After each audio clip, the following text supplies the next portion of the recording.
গভীর রজনীতে নবীজি তার আদত মুবারক অনুযায়ী কোরআন শরীফ যখন তেলাওয়াত শুরু করে দিয়েছেন, ঘরের চতুর্দিকে দাঁড়িয়ে কাফের বেঈমানেরা কোরআন শরীফ শুনছে, আর নড়তে পারে না। এক একজনের ধারণা হলো আরো একটু শুনি তারপরে বাড়ি যাব, আরো একটু শুনি তারপরে বাড়ি যাব। এমনি করে করে চারটি কাফেরের জন্য ফজরে রক্ত হয়ে গেল। দাঁড়ানো থেকে বসার সময় কেউ পায় নাই। এ কথা ধ্রুব সত্য। কোরআনের আকর্ষণ ভিন্ন। সুবহানাল্লাহ বলেন। আমি বারবার বলেছি, আজ বলি, এই লাখো জনতার এই উপচে পড়া উত্তাল ঢেউ পয়সা খরচ করে আনা হয়েছে? বলেন, আপনাদের বাস ভাড়া, রিক্সা ভাড়া দেওয়া হয়েছে?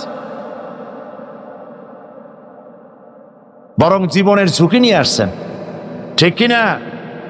জীবনের ঝুঁকি নিয়ে এসছে। পয়সা খরচ করে জীবনের ঝুঁকি নিয়ে কোরআন শুনতে এসেছেন। আমি বারবার বলেছি, এই উপচে পড়া জনতার আকর্ষণ আল্লাহর কসম, এই আকর্ষণ সাইদি নয়, এই আকর্ষণ আল্লাহ রাব্বুল আলামিনের কোরআনে আযীম। লা শাক্কা ফীহি ওয়ালা রাইবা, এতে সন্দেহের কোনো অবকাশ না। আমি একথাও বিশ্বাস করি, আমাদের ছেলেরা যারা মিছিল করেছে, আমাকে আসতে দেবে না বলে সুইসাইড বাহিনী গঠন করেছে। আহারে, সুইসাইড অর্থ কি? আত্মহত্যা। আর আত্মহত্যা করা কবিরা গুনাহ। যারা আত্মহত্যা করে তাদের জায়গা জাহান্নাম। আত্মহত্যা যারা করে তাদের জায়গা কোথায়? তোমরা তো জাহান্নামে যাচ্ছিলে। কোরআনের জন্য, কোরআনের তাফসীর মাহফিলের জন্য শাহাদাত স্কোয়াড গঠন হয়েছে শুনে ওরা সুইসাইড বাহিনী গঠন করেছে। শয়তানে শিখাই দিছে যে ওরা তো বেহেশতে গেল, তোরা তোদের সিট বুক কর জাহান্নামে। নাউযুবিল্লাহ। আমি বিশ্বাস করি যারা সুইসাইডাল বাহিনী গঠন করেছিল, যারা বিরোধিতা করেছিল, আর আজকের মাহফিলের কোনো না কোনো জায়গায় দাঁড়িয়ে বা বসে আছে। আকর্ষণ কোরআনের। আকর্ষণ কিসের? আল্লাহর কসম কোরআনের। ওদের শরীরেও মুসলমানের রক্ত আছে, মুসলমানের রক্ত আছে, অবশ্য মিসগাইডেড। আল্লাহ ওদের হেদায়েত করুন, বলেন আমিন। ওই সেই 1979 সনে যেখানে যাই খালি হরতাল। গিয়াস কামাল চৌধুরী সাহেব, গিয়াস কামাল চৌধুরী, ওই যে ভয়েস অব আমেরিকার প্রতিনিধি, তিনি আমাকে এক জায়গায় দেখা হলো। ওই সময় বললেন, আপনি জানেন? আমি বললাম, কি জানি? কই যে আমরা হিসাব রাখছি আপনার বাংলাদেশে কোনো এক ব্যক্তির বিরুদ্ধেই এত হরতাল হয় নাই। 56টা হরতাল হয়েছে আপনার বিরুদ্ধে একান্ত। মানে আমি যাওয়ার আগে হরতাল শরীফ গিয়ে উপস্থিত, তাফসীর মাহফিল বাধা দেওয়া। তো ওই সময় একটা পত্রিকায় একজন একটা লেখা লিখছিলেন। তিনি এখন একজন মন্ত্রী, প্রতিমন্ত্রী, আমি নাম নেব না। তিনি তখন লিখেছিলেন, হরতালও সফল, তাফসীরও সফল। তো আমি হেডিং দেখে চিন্তা করলাম, লিখলু কি? এত বড় লেখা তো দেখি কি। তো অনেক লম্বা লেখা লিখছেন। এক পর্যায়ে লিখছেন যে হরতাল হলে পরে সাইদি যেখানে যাচ্ছে হরতাল হয়ে যাচ্ছে, হরতাল ঘোষণা করতেছে। তো হরতাল হলে পরে দোকান বন্ধ, স্কুল বন্ধ, কারখানা বন্ধ, বাজার ঘাট বন্ধ। বিকেল বেলায় কারো কোনো কাজ নাই, সব গিয়া তাফসীর মাহফিলে হাজির। তো ঠেকাবা কেমন? এটা হচ্ছে কোরআনের আকর্ষণ। সুবহানাল্লাহ। 89 সাল। 89 সাল। হ্যাঁ, 89। জি, সরি, 89।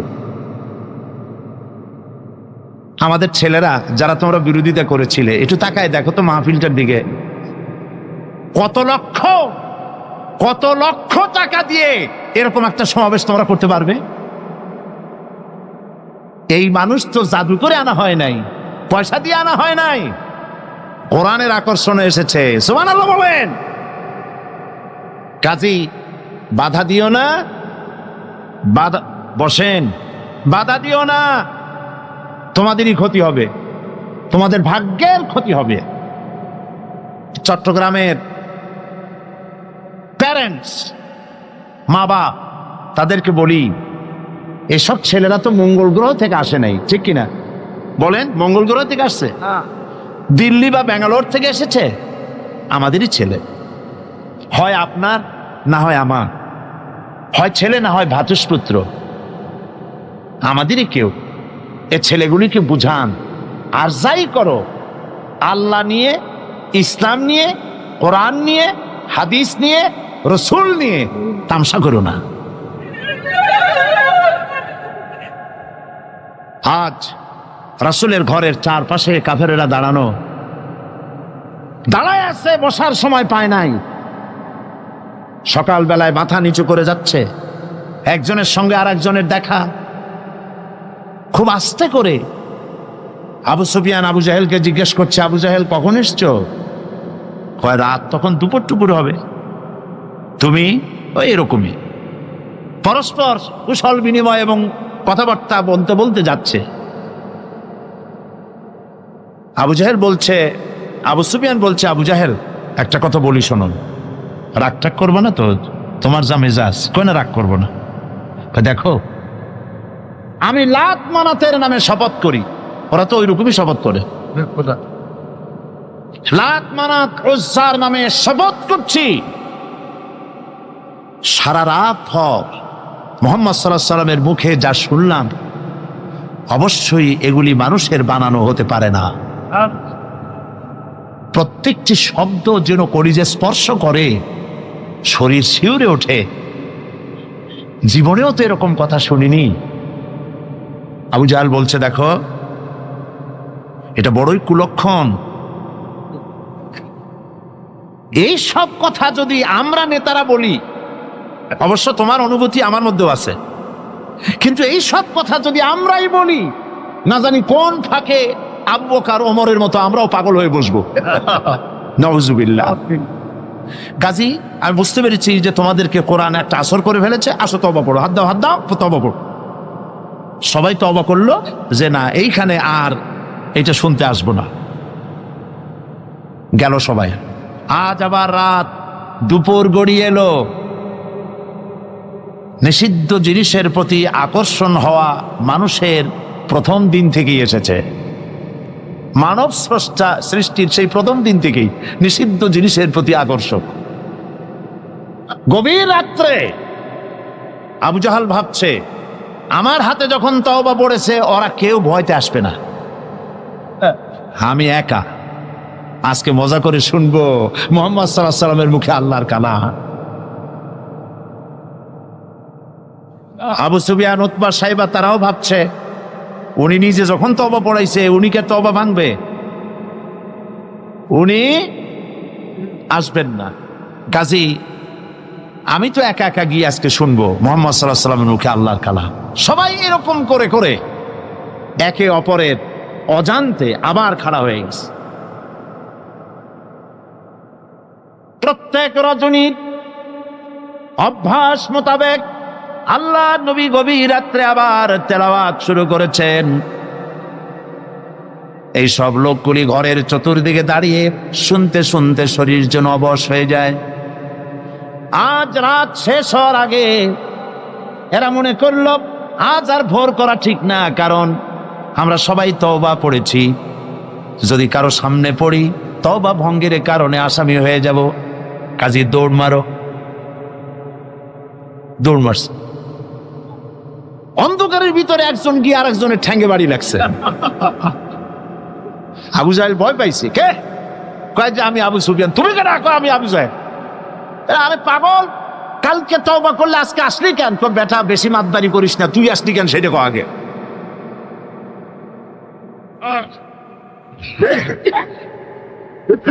চারটা মিলে একত্রিত হয়ে তারা বলল, কোরআন শোনার জন্য যে ধরনের উন্মাদনা আমাদের মধ্যে সৃষ্টি হয়েছে। আমরা নিজেরাই না জানি কখন মুসলমান হয়ে যাব। কাজী তওবা করলে হবে না, আসো আইন করে বন্ধ করি। কাফেরেরা সিদ্ধান্ত নিল কি? আল্লাহ রাব্বুল আলামিন কোরআনে কারিমের ভিতরে কাফেরদের সেই সিদ্ধান্ত কোট করে দিলেন। কারণ আবু জাহেল তো থাকবে না, নাতিরা থাকবে। যুগে যুগে আবু জাহেলের নাতিরা কোরআনের মাহফিলে বাধা দেবে। কারা বাধা দেবে?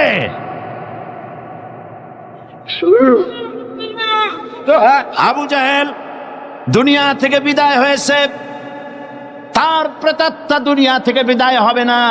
এই জন্য সিদ্ধান্তটা আল্লাহ পাক কোরআন শরীফের ভিতরে কোট করে দিলেন। কাফেরেরা কি বলল কোরআন শরীফ সম্পর্কে? ওয়াকালান্নাযীনা কাফারু লা তাসমাউ লিহাযাল কুরআনি ওয়ালগাউ ফী লাআল্লাকুম তাগলিবুন। খবরদার, কাফেরেরা সিদ্ধান্ত নিল কোরআন শোনো না। লা তাসমাউ লিহাযাল কুরআন, কোরআন শোনো না, কোরআন শুনতে যেও না। ওয়ালগাউ ফী, কোরআন শুধু নিজে শুনে ঘরে বসে থাকো তা শুধু নয়, ওয়ালগাউ ফী, কোরআন যাতে মানুষেরা শুনতে না পারে সেজন্য ডিস্টার্ব করো, সন্ত্রাস সৃষ্টি করো, বাধা দাও যাতে কোরআন শুনতে না যেতে পারে মানুষ। এ সিদ্ধান্ত কাদের? এ সিদ্ধান্ত কাদের? আমার ছেলেরা, খবরদার, কাফেরদের সহযোগী হয়েও না, কাফেরদের সহযোগী হয়েও না, কোরআনের পথে বাধা দিও না। মাঝখানে পুলিশ প্রশাসনকে আরেকটা কথা বলি, তো কথায় কথায় এসে গেল। আপনারা একটা বড় রকমের গুনাহ করেছেন, ঠিক না? ঠিক না? এদেশে কালী পূজা, দুর্গা পূজায় 8 দিন 10 দিন ধরে মাইকিং এর পারমিশন আপনারাই দেন। দেশটা তো হিন্দুস্তান হয় নাই, দেশটা তো হিন্দুস্তান হয় নাই। দুর্ভাগ্যবশত দেশটা এখনো বাকশালও হয় নাই। তাহলে মাইকিং এ বাধা দিলেন কেন? বাধা দিয়ে কি সব হইছে? না। কি হয়েছে বলেন? না। কি হয়েছে? না। কবিরা গুনাহ করেছেন পুলিশ কর্তৃপক্ষ, সাধারণ পুলিশের মোটেও দোষ না। পুলিশ প্রশাসন কবিরা গুনাহ করেছেন, তওবা করতে হবে, তওবা করতে হবে, আর একটি কাফারা দিতে হবে। সেই কাফারাটা কি? আমি জানতে পেরেছি এই তাফসীর মাহফিল আসার পথে বিভিন্ন জায়গায় ওই সব তথাকথিত সোনার ছেলেরা তাফসীর মাহফিলের বহনকারী শ্রোতাদের বাসে ঢিল পাটকেল মারে, তারা বাধা দেয়, মহিলাদের বাসে ঢিল মেরেছে। আমি পুলিশ প্রশাসন, গোয়েন্দা বিভাগ, SB, IB, DFI, NSI, army intelligence এবং পুলিশ বিভাগকে বলছি, এই যে গুনাহ করেছেন মাইকের পারমিশন না দিয়ে 144 ধারা জারি করে যে গুনাহ করেছেন, সেই গুনার কাফারা হিসাবে রাস্তার মোড়ে মোড়ে দাঁড়িয়ে এই ইয়াজুজ মাজুজদেরকে ঠেকান। কোরআন নিয়ে যেন বাঁচতে পারি, কোরআন নিয়ে যেন মরতে পারি, আমিন। কোরআন নিয়ে যেন কবরে যেতে পারি, কোরআনের নূর দিয়ে যেন আমাদের কবরগুলি আল্লাহ মুনাওয়ার করে দেন। কিয়ামতের দিন কোরআনের সুপারিশ জন্য আল্লাহ আমাদের নসিব করে দেন। আহা, কি নিয়ামত! সুবহানাল্লাহ, বলি সুবহানাল্লাহ। এখন এই কোরআনে কারীমের তাফসীর ভূমিকা অনেক লম্বা করলে তাফসীর করা মুশকিল হয়ে যাবে। সেজন্য চলুন আমরা তাফসীরের দিকে এগোই। তাফসীর মানে ব্যাখ্যা, আলোচনা। আচ্ছা, আপনারা বলেন তো, জেন, দুষ্ট জেন আর ভূত প্রেতে যদি আসর করে তাহলে কোরআন শরীফের কোন আয়াত পড়তে হয়? জি, ওলামারা বলেন না, আয়াতুল কুরসি। কোনটা পড়তে হয়? বলেন কোনটা? চট্টগ্রাম তাফসীর মাহফিল উপলক্ষেও কিছুটা ভূত প্রেতের আসর হয়েছে। এই ভূত প্রেতের আসর থেকে রক্ষা করার জন্যে সকলে আমার সাথে পড়েন যথারীতি। أعوذ بالله من الشيطان الرجيم بسم الله الرحمن الرحيم الله لا إله إلا هو الحي القيوم لا تأخذه سنة ولا نوم له ما في السماوات وما في الأرض من ذا الذي يشفع عنده إلا بإذنه يعلم ما بين أيديهم وما خلفهم ولا يحيطون بشيء من علمه إلا بما شاء وسع كرسيه السماوات والأرض ولا يؤوده حفظهما وهو العلي العظيم صدق الله العظيم সবাই বলেন সাদাকাল্লাহুল আযীম 5 দিন তাফসীরুল কোরআন মাহফিল একাধারে আলোচনা করতাম, আজকে 2 দিন মাহরুম হয়ে গেলাম। কলিজা ফেটে যায়, চোখে পানি এসে যায়, কি নিয়ামত থেকে বঞ্চিত হয়ে গেলাম। সুতরাং আয়াতুল কুরসি থেকে শুরু করি, কদ্দুর যাইতে পারি দেখি। আল্লাহ পাক তৌফিক দান করুন, বলেন আমিন। ওয়ামা তাওফীকি ইল্লা বিল্লাহ আলাইহি তাওয়াক্কালতু ওয়া ইলাইহি উনীব। আল্লাহর কাছে সাহায্য প্রার্থনা করি, রব্বুল আলামিন তোমার এই কালাম, তোমার এই আয়াত বোঝার তৌফিক আমাদেরকে দান করো। আয়াতুল কুরসি, আগে এটার অর্থ করে নেই। আল্লাহু লা ইলাহা ইল্লা হুয়াল হাইয়ুল কাইয়্যুম। আল্লাহ হচ্ছেন তিনি যিনি ছাড়া কোনো ইলাহ নাই, যিনি সার্বভৌমত্বের একচ্ছত্র মালিক। লা তাখুযুহু সিনাতুন ওয়ালা নাওম, যাকে ঘুম এবং তন্দ্রা স্পর্শ করে না। লাহু মা ফিস সামাওয়াতি ওয়া মা ফিল আরদ, আকাশ ও জমিনে যা কিছু আছে সবই তার। মান যাল্লাযী ইয়াশফাউ ইনদাহু ইল্লা বিইজনিহি, কে আছে এমন যে তার কাছে সুপারিশ করতে পারে তার বিনা অনুমতিতে? মা বাইনা আইদিহিম ইয়ালামু মা বাইনা আইদিহিম ওয়া মা খালফাহুম, তিনি সবার অগ্র পশ্চাৎ এর সব কিছুর খবর রাখেন। ওয়ালা ইউহিতুনা বিশাইইম মিন ইলমিহি ইল্লা বিমা শাআ, তার জ্ঞাত বিষয়ের কিছুই মানুষ নিজেদের আয়ত্তে আনতে পারে না। অবশ্য আল্লাহ যদি কাউকে কিছু দিতে চান, ওয়াসিআ কুরসিয়্যুহুস সামাওয়াতি ওয়াল আরদ, তার একচ্ছত্র ক্ষমতা এবং কর্তৃত্ব আকাশ এবং জমিনকে পরিব্যাপ্ত করে রেখেছে। ওয়ালা ইয়াউদুহু হিফযুহুমা ওয়া হুয়াল আলিয়্যুল আযীম, আর আকাশ এবং পৃথিবীর রক্ষণাবেক্ষণ করতে গিয়ে আল্লাহ পাক মোটেই ক্লান্তি বোধ করেন না, আর তিনি হচ্ছেন এক মহান শ্রেষ্ঠতম সত্তা। বলি সাদাকাল্লাহুল আযীম। আয়াতুল কুরসি, এই আয়াতটি আয়াতুল কুরসি হিসেবে পরিচিত। কি নামে পরিচিত? আয়াতুল কুরসি। এখানে মহান আল্লাহ পাকের এমন সব পূর্ণাঙ্গ পরিচিতি পেশ করা হয়েছে যার নজির গোটা কোরআন শরীফে নাই। সুবহানাল্লাহ। তাই হাদিস শরীফে এই আয়াতটিকে শ্রেষ্ঠ আয়াত বলা হয়েছে। কোরআন শরীফের কি আয়াত? শ্রেষ্ঠ আয়াত বলা হয়েছে। আমরা প্রত্যেকটি ফরজ নামাজের পরে এই আয়াতে কারিমা পড়ে থাকি, ঠিক কিনা বলেন? আল্লাহর নবী বলেছেন প্রত্যেক ফরজ নামাজের পরে আয়াতুল কুরসি যে ব্যক্তি পাঠ করবে, কিয়ামতের দিন আল্লাহ রাব্বুল আলামিন ওই ব্যক্তির ব্যাপারে সিদ্ধান্ত নেবেন, আল্লাহ তাকে জান্নাত দান করে দিবেন। হতে পারে এবার আপনারা কেউ কেউ মনে করতে পারেন বাস ওয়াজ আর না শুনলে চলবে, আয়াতুল কুরসি পড়বো আর জান্নাতে চলে যাব।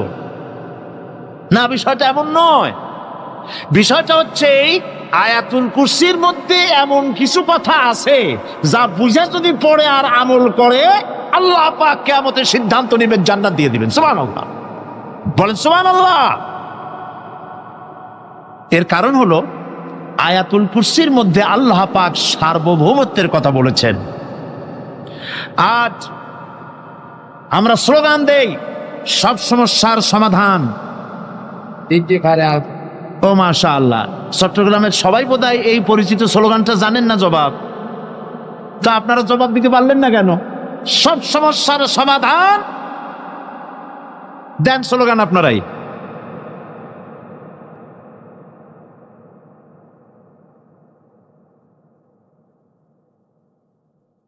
এটা শুধু স্লোগান নয়, সব সমস্যার সমাধান দিতে পারে আল কোরআন। এটা শুধু স্লোগান নয়, এটাই বাস্তবতা, এটাই বাস্তব সত্য।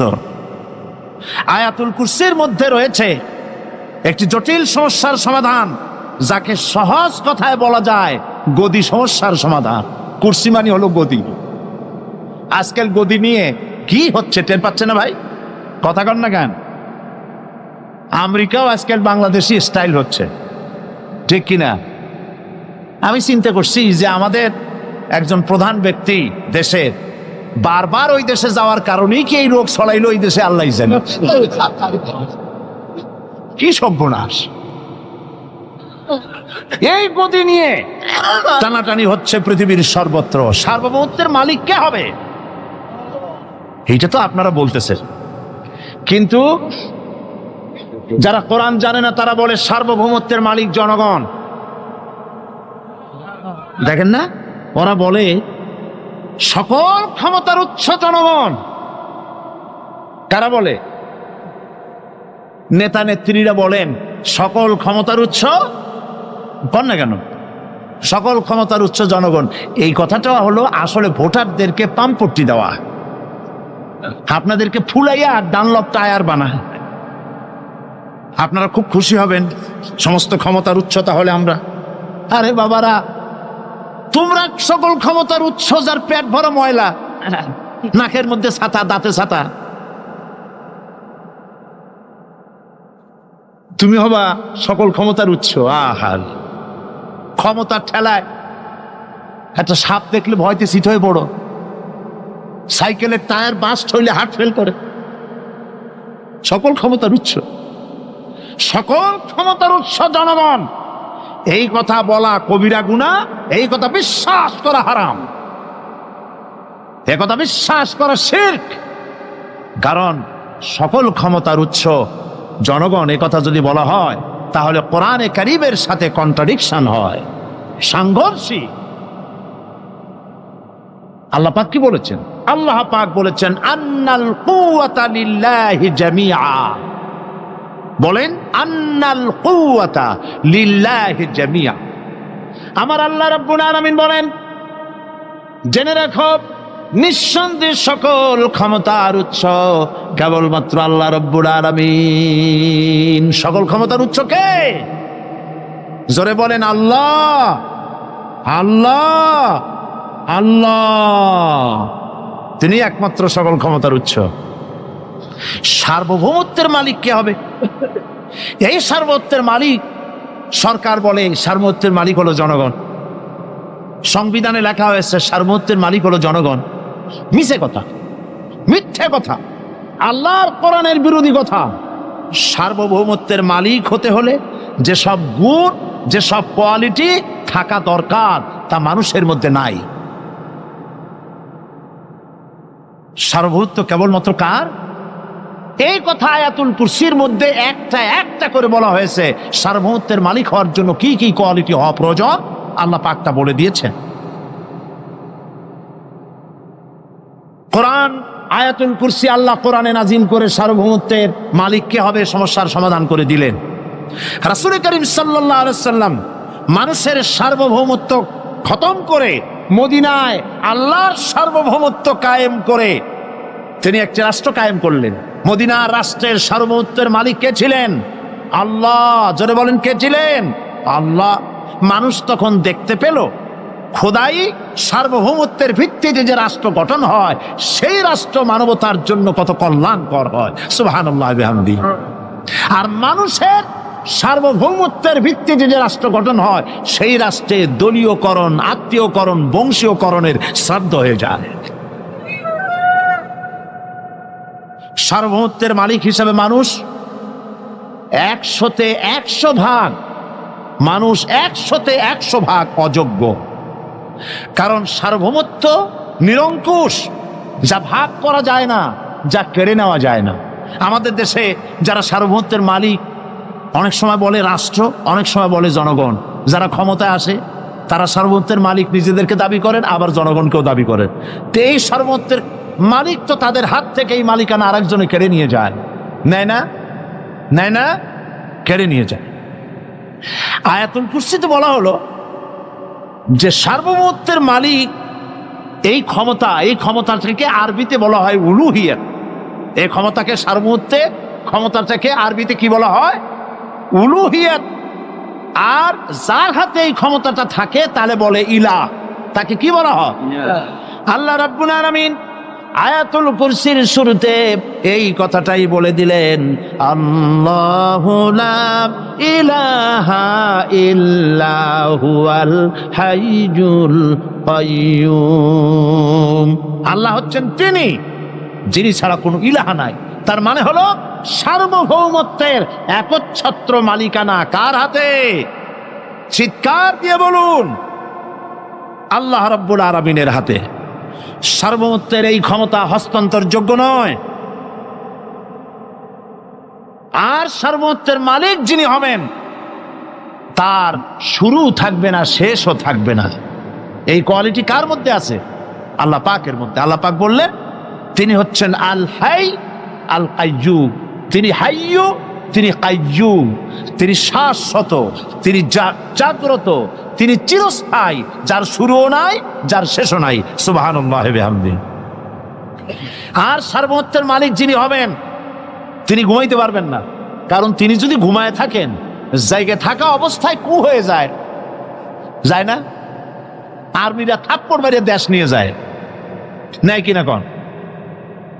সব দেশেই হইতে পারে, সব দেশেই হতে পারে। তোমাকে বধিবে যে গোকুলে বাড়ি শেষে, কাজী বলা যায় না কখন কি হয়ে যায়। এই সার্বভৌমত্বের মালিকানা নিয়ে যারা বসে আছে, যে কোনো মুহূর্তে তার হাত থেকে ক্ষমতা ছিনতাই হয়ে যেতে পারে, পারে কিনা? আর ঘুমায় থাকলে, সার্বভৌমত্বের মালিক দাবি করে যদি ঘুমায় থাকে, ততক্ষণ ভারপ্রাপ্ত বানাবে কারে? এই জন্য সার্বভৌমত্বের মালিক হচ্ছেন আল্লাহ পাক, যাকে ঘুম এবং তন্দ্রা স্পর্শ করে না। সার্বভৌমত্বের মালিকের কোয়ালিটি আল্লাহ পাক বলছেন, লা তাখুযুহু সিনাতুন ওয়ালা নাওম। পড়েন সবাই, লা তাখুযুহু সিনাতুন ওয়ালা নাওম। তার ঘুমও নাই, তন্দ্রাও নাই। হযরত মূসা আলাইহিস সালাম আল্লাহ পাকের কাছে একবার প্রশ্ন তুলেছেন, আল্লাহ পাক তুমি নাকি ঘুমাও না? আল্লাহ বলেন তুমি বিশ্বাস করো না? মূসা আলাইহিস সালাম বলছেন অবশ্যই বিশ্বাস করি। আল্লাহ পাক বললেন বিশ্বাস যদি করো তাহলে বুঝানো যাবে। হযরত ইব্রাহিম আলাইহিস সালাম বলেছিলেন আল্লাহ পাকের কাছে, কাইফা রব্বি আরিনি কাইফা তুহিল মাউতা, হে রব তুমি আমারে দেখাও কেমনে তুমি মৃত্যুকে জিন্দাকে মৃত্যু করো, মৃত্যুকে জিন্দা করো, একটু দেখাও আমারে। আল্লাহ পাক বললেন আওয়ালাম তুমিন, বিশ্বাস করো না? ইব্রাহিম আলাইহিস সালাম সঙ্গে সঙ্গে বললেন বালা। নাম বললেন না, বালা মানেও হ্যাঁ, নাম মানেও হ্যাঁ, কিন্তু একটু তিনি নাম না বলে বালা বললেন। নামের অর্থ হলো হ্যাঁ, আর না বালার অর্থ হচ্ছে কেন নয়, অবশ্যই বিশ্বাস করি। ওয়ালাকিন লিয়াতমাইন্না কালবি, তবে আল্লাহ তুমি যদি চোখে দেখাও একটু, তাহলে এগুলি একটুখানি লিয়াতমাইন্না কালবি, আমার অন্তরাত্মা প্রশান্তি লাভ করবে যদি চোখে দেখতে পারি। আল্লাহ বলেন তাহলে তোমারে দেখাবো। আল্লাহ দেখাইলেন। মুসা আলাইহিস সালাম যখন বললেন যে আল্লাহ পাক তুমি আর মৃত্যুকে চিন্তা করো কেমনে, তুমি ঘুমায় থাকো, না ঘুমায় পারো কেমনে? তোমার নাকি ঘুম নাই, তন্দ্রা নাই। আল্লাহ পাক বলেন বিশ্বাস করো না? বলে আমি বিশ্বাস করি। তো ঠিক আছে, তাহলে তোমার দেখাই। বললেন 1 গ্লাস পানি নিয়ে আসো। 1 গ্লাস পানি নিয়ে এসে দাঁড়িয়ে থাকো। আল্লাহ পাক মুসা আলাইহিস সালামকে বললেন 1 গ্লাস পানি নিয়ে দাঁড়াও। আর ঘুমকে আল্লাহ পাক বললেন মুসারে ধরো। মুসা আলাইহিস সালাম নিদ্রাচ্ছন্ন হলেন, তন্দ্রা এসে গেল, হাত শিথিল হয়ে হাতের থেকে পানি ভর্তি গ্লাস পড়ে ভেঙে চুরমার হয়ে গেল। মুসা আলাইহিস সালাম ভয় পেয়ে গেলেন। আল্লাহ রাব্বুল আলামিন বলেন, ভয় পাওয়ার কোনো কারণ নাই, তোমার প্রশ্নের জবাব আমি এভাবেই দিলাম। 1 গ্লাস পানি নিয়ে কয়েক মিনিট দাঁড়াইতে পারো নাই, ঘুমের সঙ্গে সঙ্গে গ্লাস পড়ে ভেঙে গেল। তামাম আকাশ আর জমিন, গোটা সৃষ্টি জগৎ তোমার আল্লাহ পাকের হাতের মুঠার মধ্যে রয়েছে। আল্লাহ যদি ঘুমায় যায় সব শেষ হয়ে যাবে। তামাম সৃষ্টি জগতের ট্রাফিক কন্ট্রোল আল্লাহ কর্তৃক হয়, আর মানুষের যা হয় আল্লাহ পাক তার থেকে সম্পূর্ণ মুক্ত। আল্লাহ পাকের ঘুম নাই, তন্দ্রাও নাই। লা তাখুযুহু সিনাতু ওয়ালা নাওম, ঘুমও নাই, তন্দ্রাও নাই। আল্লাহ পাক সমস্ত রকমের মানবীয় কোয়ালিটি থেকে, গুণ থেকে মুক্ত, মুবাররা, পবিত্র।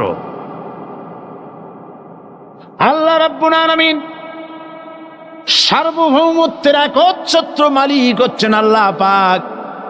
তিনি ছাড়া কোনো ইলাহ নাই।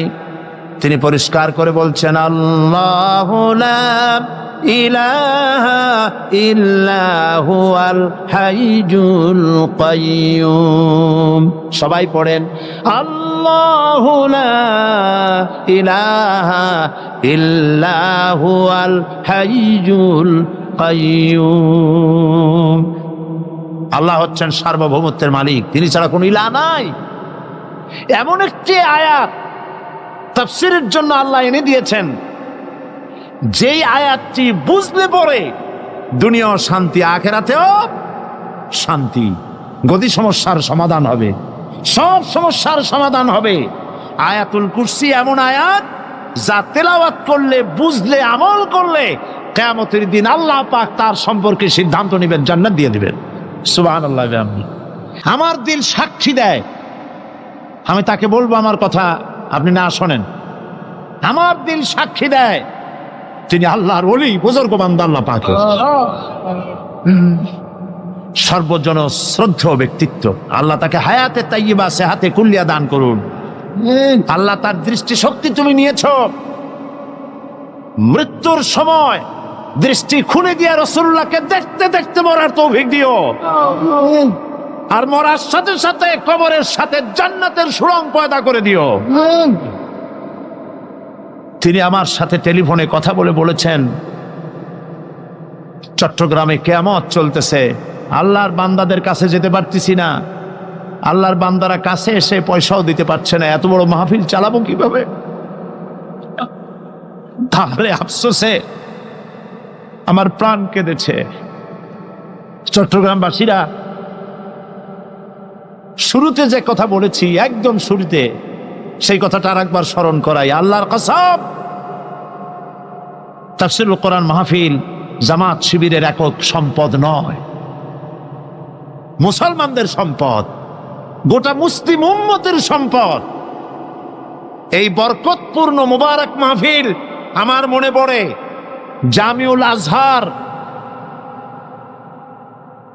কায়রো, মিশর, সেখানকার একজন ওস্তাদ, বিশ্ববিখ্যাত জামে আজহারের ওস্তাদ, প্যারেড ময়দানে বক্তৃতা করে বলেছিলেন, প্রায় 60 অর্ধ বয়স তার, বিলো 70। তিনি বক্তৃতা করতে গিয়ে সেই ওস্তাদ, হাদিসের ওস্তাদ, বিশ্ববিখ্যাত বিশ্ববিদ্যালয়, তিনি বলেছিলেন, কোরআন শরীফের এত বড় তাফসীরের মাহফিল আমি জীবনে পৃথিবীর কোথাও দেখি নাই।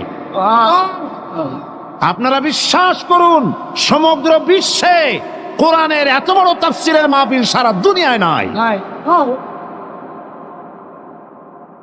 এই মাহফিলে যারা বাধা দিল, আল্লাহ তুমি তাদের হেদায়েত, তুমি তাদেরকে হেদায়েত দান করো, তুমি তাদের সুমতি দান করো, সে যেই হোক হেদায়েত দান করো। এই মাহফিল আয়োজনে অনেক খরচ আপনারা জানেন, এবং আমি জানি আল্লাহ পাক আমাদের ভাই মাওলানা কোনোদিন আমাকে বলেন নাই মাহফিলের শেষে যে আমি ঋণগ্রস্ত থেকে গেছি, কিন্তু উৎকণ্ঠা, মানুষ হিসাবে উৎকণ্ঠা থাকি, কেমনে চালাবো, এগুলি সব বাকিতে করা হয়েছে। আমি আপনাদেরকে বলবো, প্রতি বছরের ন্যায় এই মোবারক মাহফিলে উনি যদি দৃষ্টিশক্তি ভালো থাকতো, আপনাদের বাড়ি বাড়ি যেতেন, ওনাকে কি কষ্ট দেবেন আপনারা? আপনাদের বাড়ি বাড়ি উনি যেতে পারবেন? আপনারা এসে ওনার হাতে তুলে দিবেন, দিবেন কি না? আর সবাই তো হাতে দেওয়া সম্ভব নয়। বড় লোকেরা, বিশাল বিশাল ধনী ব্যক্তিরা চট্টগ্রাম তাফসিরুল কোরআন মাহফিলের জন্য সাহায্য করুন। এ মাহফিল চলবে, এ মাহফিল চলবে ইনশাআল্লাহ। প্যারেড ময়দানে 144 ধারা দেওয়া হয়েছে 17 দিনের। পৃথিবীর ইতিহাসে এত বড় 144 ধারা কোনো দেশে কখনো হয়েছে বলে অন্তত আমার জানা নাই। যারা কোরআনের মাহফিল 144 ধারা দিলেন অন্যায় ভাবে, আল্লাহ যদি তাদের জন্য জান্নাতের চতুর্দিকে 144 ধারা দিয়ে দেন, আল্লাহ মাফ করুন, আল্লাহ মাফ করুন, আল্লাহ মাফ করুন, বলেন আমিন। চট্টগ্রামের ধনী ব্যক্তিরা উদাত্ত মুক্ত হস্ত নিয়ে এগিয়ে আসুন। পুরা প্যান্ডেলের খরচ একজনে দিয়ে দিন, পুরা লাইটের খরচ একজনে দিয়ে দিন, মাইকের খরচ দিয়ে দিন, পোস্টারের খরচ দিয়ে দিন। আল্লাহ পাক আপনাদের কামাই রুজিতে বরকত দান করবেন। আমিন। আর আপনারা যত লোক বসে আছেন, আজকে যারা এনেছেন, মরনা ওইগুলি ড্রামগুলি আছে তো, চতুর্দিকে ড্রাম আছে, চাদর আছে, যাওয়ার সময় দিয়ে যাবেন। এ তাফসীরের মাহফিলের সাথে আপনার কলিজার সম্পর্ক, সত্য কিনা বলেন? যাওয়ার সময় দিয়ে যাবেন, আর আগামীকাল পকেট ভর্তি করে টাকা নিয়ে আসবেন। বলেন ইনশাআল্লাহ। আল্লাহ তৌফিক দিবেন, বলেন আমিন। মৌলানা যেন চিন্তায় পেরেশানিতে কষ্ট না পান, সমাজ কল্যাণ পরিষদ যেন কষ্ট না পায়। আল্লাহ তুমি গায়েব থেকে মদত দান করো, বলি আমিন। আর চট্টগ্রাম তাফসীরুল কোরআন মাহফিল হচ্ছে ইসলামী বই মেলার শ্রেষ্ঠ বই মেলা। এত বড় ইসলামী বই মেলা বাংলাদেশের কোথাও হয় না। বামপন্থীরা খালি খালি খেপছে, কলজে আগুন লেগে গেছে। এত মানুষ হেদায়েত হয়, শয়তান চিন্তা করে তাহলে বাইসে থেকে লাভ কি? আল্লাহ হেদায়েত করুক, বলেন আমি। যাওয়ার সময় বইগুলি দোকান ঘুরে ঘুরে যাবেন। অসংখ্য বই এসেছে, তাফসীর এসেছে। এই মাহফিলের জন্য টাকা খরচ করে লোকেরা বই চেপেছে, বহু বই। বই আপনাকে কখনো ঠকাবে না, ইসলামী বই। তাফসীর নেবেন, ফি জিলালিল কোরআন এসেছে, তাফহিমুল কোরআন এসেছে, বিশ্ববিখ্যাত তাফসীর তাফহিমুল কোরআন ফি জিলালিল কোরআন বাংলা হয়ে গেছে। বলেন আলহামদুলিল্লাহ, বলেন আলহামদুলিল্লাহ। প্রাণ ভরে কিনবেন আপনারা, আল্লাহ তৌফিক দিন, কোন আমিন। আর 2000 সনে আমার হজ করার কোনো নিয়ত ছিল না। হঠাৎ করিয়া হজের আগে, মাত্র কয়েকদিন আগে, বাদশাহ ফাহাদ তিনি বাংলাদেশে তাদের দূতাবাসের মাধ্যমে আমাকে রাজকীয় মেহমান হিসেবে দাওয়াত দিলেন হজ করার জন্য। তো হজ করতে গিয়ে মিনায় সে দেশের সব থেকে বড় বড় ওলামাদের সাথে দেখা হওয়ার তৌফিক হলো। সুবহানাল্লাহ। আলেম কারে বলে? আমার দেশের মানুষেরা আলেমদের মর্যাদা বোঝে না। আহারে, আমার রাসূল বলেছেন, আকাশের সমস্ত তারকা পুঞ্জের ভেতরে পূর্ণিমার চাঁদের যে মর্যাদা, আমার উম্মতের ভেতরে আমার আলেমদের সেই মর্যাদা। আমি ওই সব আলেমদের কপালে চুমা খাইছি। সুবহানাল্লাহ। তাদের হাত পায়ের যোগ্যতাও আমাদের নাই। কত বড় আলেম! সুবহানাল্লাহ। সৌদি আরবের সব থেকে বড় আলেম যিনি ইন্তেকাল করেছেন, বিন বাজ, নওয়ারাল্লাহু মারকাদাহু ওয়াজআলাল জান্নাতা মাসওয়াহু। এত আলেম তার জানাজায় উপস্থিত হয়েছে। সৌদিরা বলেছেন আমাকে, হারামাইনুশ শরীফাইনে আলেম আর আলেম দিয়ে ভর্তি হয়েছে, লক্ষ লক্ষ আলেমেরা তার জানাজা পড়েছে, চোখের পানি দিয়ে তার বিদায় করেছে। তিনিও নাবিনা ছিলেন, দৃষ্টিহীন ছিলেন। সুবহানাল্লাহ, কত বড় আলেম! আর ওনার পরে সৌদি আরবের সব থেকে শ্রেষ্ঠ আলেম হচ্ছেন শেখ মুহাম্মদ বিন সালেহ আল উসাইমিন। তার লেখা আয়াতুল কুরসির একটি তাফসীর আমাদের সকলকে উপহার দেওয়া হলো। বইটি পেয়ে আমি পড়লাম, দারুণ ভালো লাগলো, এবং আমি মনে করলাম যে শেখ মুহাম্মদ বিন সালেহ আল উসাইমিনের আয়াতুল কুরসির এই তাফসীর বাংলা ভাষী এর থেকে লাভবান হোক। এটাকে বাংলা করানো হলো, আমি এডিট করেছি, অনুবাদ করেছে আরেকজন। অনুবাদের সময় তো আমার হাতে নাই। এই আয়াত তাফসীর আয়াতুল কুরসি সমস্ত লাইব্রেরিতে আছে।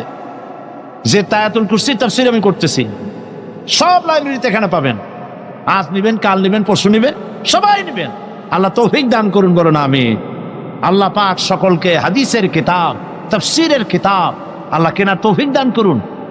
রিয়াদুস সালিহিন হাদিসের উন্নত কিতাব, সুবহানাল্লাহ বলেন, বাংলায় প্রচার হয়েছে, বাংলা ভাষায় ছাপা হয়েছে, এখানে এসেছে, আপনারা নিবেন। আল্লাহ তৌফিক দান করুন, আমরা সবাই বলি আমিন। মুনাজাত হবে এবং মুনাজাতের পরে আজান হবে। এশার নামাজ বা জামাত আদায় করে যাবেন। এবং আগামীকাল একজনে তিন জন দাওয়াত দিয়ে নিয়ে আসবেন। একজনে কয়জন? তিন জন। বলেন একজনে কয়জন? 3 জন দাওয়াত দিয়ে নিয়ে আসবেন কমপক্ষে। একজনে, মাওলানা বলছেন কমপক্ষে, আমি কমাই ফেলছি যেহেতু জায়গা যাতা তো আজকে ভরে গেছে, সেজন্য আমি কম বলছিলাম। মাওলানার কথা আল্লাহ বরকত দিন, বলেন আমিন। মাঠ তো আমাদের হাতে না, আমরা তো এটা রাবারের মতো লম্বা করতে পারবো না, আল্লাহ যেন লম্বা করে দেয়। কোন আমিন? একজনে কয়জন? 3 জন দাওয়াত দিয়ে নিয়ে আসবেন। আর আয়াতুল কুরসি পড়িয়া বাসে উঠবেন, গাড়িতে উঠবেন, যাতে ভূত প্রেত তার জেনে আজর করতে না পারে। মনে থাকবে, আল্লাহর উপরে ভরসা করে উঠবেন। আর গোয়েন্দা বিভাগ, পুলিশ প্রশাসনকে আবার বলি, আমরা জানতে পেরেছি রাস্তার মোড়ে মোড়ে বাধা দেওয়া হয়। আপনারা যে গুনাহ করেছেন বাধা দিয়ে, তাফসীরের মাহফিলে 140 ভোট দিয়ে, এর কাফারা আদায়ের জন্য রাস্তার মোড়ে মোড়ে ওই সব ছেলেদেরকে আপনারা ঠেকান, যাতে কোরআন শুনতে কোনো মানুষের বাধার সৃষ্টি না হয়। হতে পারে এই খেদমতের কারণে আল্লাহ পাক আপনাদের ওই গুনাহ মাফ করে দিবেন। মোনাজাতের পর আজান, আজানের পরে বা জামাত ইশা। আল্লাহুম্মা আমিন। রব্বানা যালামনা আনফুসানা ওয়া ইন লাম তাগফির লানা ওয়া তারহামনা লানাকুনান্না মিনাল খাসিরিন। রব্বানা লা তুযিগ কুলুবানা বা'দা ইয হাদাইতানা ওয়া হাব লানা মিন লাদুনকা রাহমাতান ইন্নাকা আনতাল ওয়াহ্হাব। আয় আল্লাহ তাআলা, লাখো জনতা নিয়ে, মা বোনদের নিয়ে তোমার দরবারে চট্টগ্রাম তাফসীরুল কোরআন মাহফিল আজকের এই প্রথম দিনে গুনাহগার কাঙ্গালের মতো তোমার দরবারে হাত তুলেছি। মেহেরবানি করে আমাদের আলোচনা দুরূদ ও সালামের সওয়াব জনাবে মুহাম্মদুর রাসূলুল্লাহ সাল্লাল্লাহু আলাইহি ওয়াসাল্লামের রূহ মুবারকে পৌঁছায় দাও। তাম পৃথিবীর মাটির নিচে যত মুমিন মুমিনাত শুয়ে আছেন, আল্লাহ প্রত্যেকের রুহের পরে সওয়াব পৌঁছায় দাও রব্বুল আলামিন। সারা জীবন গুনাহ করেছি, গুনাহ করে করে জীবনকে নষ্ট করে ফেলেছি। আল্লাহ তাআলা দয়া করে জিন্দেগীর সকল গুনাহ মাফ করে দাও রব্বুল আলামিন। আমাদের মা বাপ যাদের কবরে শুয়ে আছে, কবরগুলিকে জান্নাতের টুকরা বানায়া দাও। রব্বির হামহুমা কামা রব্বায়ানি সগীরা। সবাই পড়েন, রব্বির হামহুমা কামা রব্বায়ানি সগীরা। হায় আল্লাহ তাআলা, এই মুহূর্তে মনে পড়লো এই তাফসীরের মাহফিল প্রতি বছর যিনি উদ্বোধন করতেন বাইতুস শরফের হযরত পীর সাহেব কেবলা, হযরত মাওলানা শাহ আব্দুল জব্বার সাহেব আমাদের থেকে বিদায় হয়ে গেছে। ওই সুন্দর চাঁদ মুখ আর তো আমরা দেখতে পাবো না। আল্লাহ তার কবরটাকে জান্নাতের টুকরা বানায়া দাও রব্বুল আলামিন। এই মাহফিল 5 দিন প্রতি বছর হয়। আল্লাহ তাআলা 2 দিন থেকে মাহরুম হয়ে গেলাম যাদের কারণে। আল্লাহ তাআলা তুমি তাদেরকে গজব দিও না, তুমি তাদেরকে শাস্তি দিও না মাবুদ। যারা এই কাজ করলো, বাধা দিল, আমরা সবাই মিলে তোমার কাছে মাপ চাই। তাদের সকলকে আল্লাহ তুমি দয়া করে কোরআনের সৈনিক বানাইয়া দাও রব্বুল আলামিন। গত জুমায় শাহী মসজিদে মুসলমানদের উপরে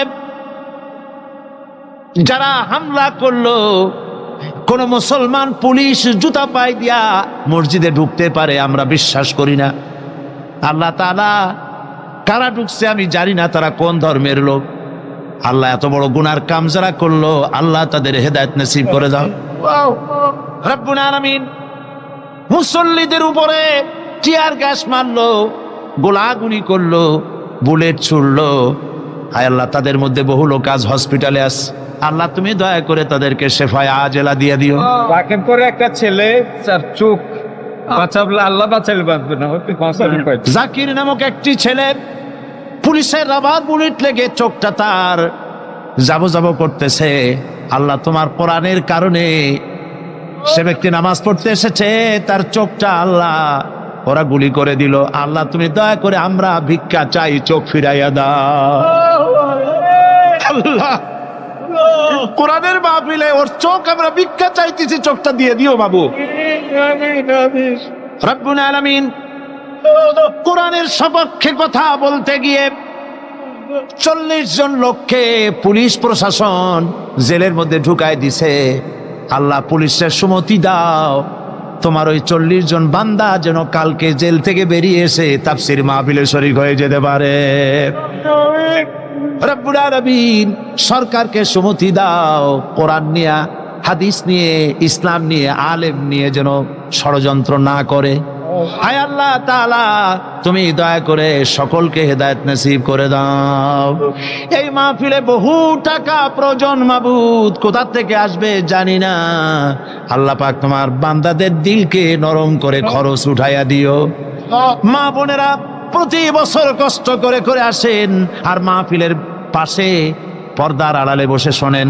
আজকে তারা দেওয়ালের মধ্যে একটা ভিন্ন জায়গায় বসেছেন, তাদের ভালো করে বসতে দেওয়া গেছে কিনা আমি জানি না। মাবুদ গো দয়া করে মা বোনদেরকে, তারা যে আসেন আল্লাহ তাদের উপরে রহমত নাজিল করো। আল্লাহ তুমি তাদের এমন জীবন যাপনের তৌফিক দাও যাতে করে কিয়ামতে হযরত আয়েশা খাদিজার সঙ্গে হাসর নসিব হয়ে যায় রব্বুল আলামিন। আগামীকাল এবং পরশু যে মাহফিল হবে, এই মাহফিলগুলি তোমার কুদরতি নিজাম দিয়ে পরিচালিত করো। আর একটা দরখাস্ত করি, কোরআনের মাহফিলে বাধা দিয়ে সফল হতে না পেরে তারা পাগলের ন্যায় হয়ে আবল তাবল বকতেছে, পথে ঘাটে বাধা দিতেছে। আল্লাহ রব্বুল আলামিন তোমার বান্দা বান্দিরা যারা মাহফিলে আসে তাদের জান মাল এর হেফাজতের দায়িত্ব আল্লাহ তুমি নিজ হাতে নিয়ে নিও। পথে ঘাটে আসা যাওয়ায় কোনো বান্দা বান্দি যেন আহত না হয়, নির্যাতিত না হয়। আল্লাহ যারা বাধা দিতে চেষ্টা করে ওদের কলজার মধ্যে জাহান্নামের ভয় ঢুকাইয়া দাও, ওদের কলজার ভিতরে মৃত্যুর ভয় ঢুকাইয়া দাও। আল্লাহ তুমি দয়া করে ওদেরকে হেদায়েত নসিব করে দাও রব্বুল আলামিন। তুমি দয়া করে এই মাহফিল কিয়ামত পর্যন্ত কবুল করে নাও। আর একটা দোয়া করি, রব্বুল আলামিন আমি তোমার গোলাম, তোমার গোলামের মধ্যে, গোলামদের মধ্যে ছোট্ট গোলাম। আল্লাহ পাক আজ হোক কাল হোক আমাকে তুমি তোমার দরবারে নিয়ে নিবে, আমাকে বিদায় তো হতেই হবে। আল্লাহ পাক এই মাহফিল যেন শেষ না হয়, এই মাহফিল রব্বুল আলামিন কিয়ামত পর্যন্ত যেন চলে। এই মাহফিল এই এলাকাবাসীর জন্য রহমত বরকতের জরিয়া বানায় দিও। চট্টগ্রামের সমস্ত ব্যবসায়ীদের হালাল ব্যবসায় এই মাহফিল দিয়া বরকতের জরিয়া বানাইয়া দিও। আল্লাহ চট্টগ্রামবাসীরা সারা বছর তাকায় থাকে এই মাহফিলের জন্য। আল্লাহ তুমি তাদের রহমত করো, বরকত দাও। আমিন। ربنا تقبل منا إنك أنت السميع العليم وتب علينا إنك أنت التواب الرحيم سبحان ربك رب العزة عما يصفون وسلام على المرسلين والحمد لله رب العالمين واجعل آخر كلمتنا عند الموت لا إله إلا الله محمد رسول الله। السلام عليكم ورحمة الله।